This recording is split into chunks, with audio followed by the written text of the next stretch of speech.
¿Por qué los dioses se cambian de nombres y de lugares según la cultura, pero todos más o menos se comportan de la misma forma?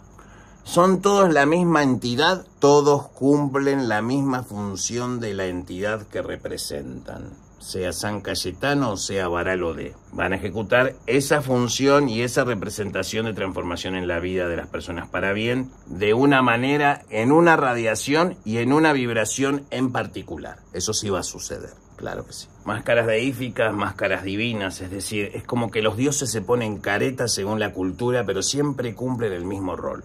Entonces la gente se pasa la vida tratando de unir a las Tonantzin con Astarot, cuando es una cosa obvia que es lo mismo. Las culturas fueron creadas por los dioses y esas diferenciaciones culturales producen a largo plazo, por su capacidad de poder ver más allá de sus propias narices cómo el futuro y el devenir de una especie podría suceder. Nos cabe pensar que los dioses tienen manifestaciones en la materia como tienen manifestaciones etéricas. Si los Anunnakis nos crearon, o a una parte de la humanidad las creó los Anunnaki, también puede ser que exista una civilización terrestre que haya devenido de una evolución de especiación, sin intervención exterior, siendo ambas probablemente creación de Dios. Por lo cual la evolución en ninguna forma se podría contraponer, pero le faltan un par de huesos como para completar el ciclo igual. Pero tampoco creo que eso sea culpa de los evolucionistas. Hay un crack, hay un ruido blanco en la historia geológica de la Tierra donde hay un ruido blanco de especiación. Los saltos son demasiado dramáticos, por lo cual o no sabemos lo que pasó en ese ruido blanco evolutivo, que por eso no es culpa de los evolucionistas, es una cuestión quizás geológica, pero hay un ruido blanco geológico y todos los geólogos lo saben. Hay una parte de la Tierra donde vos no tenés un puto sonido. Vos sabés que son hasta 1000 kilómetros, ¿sí?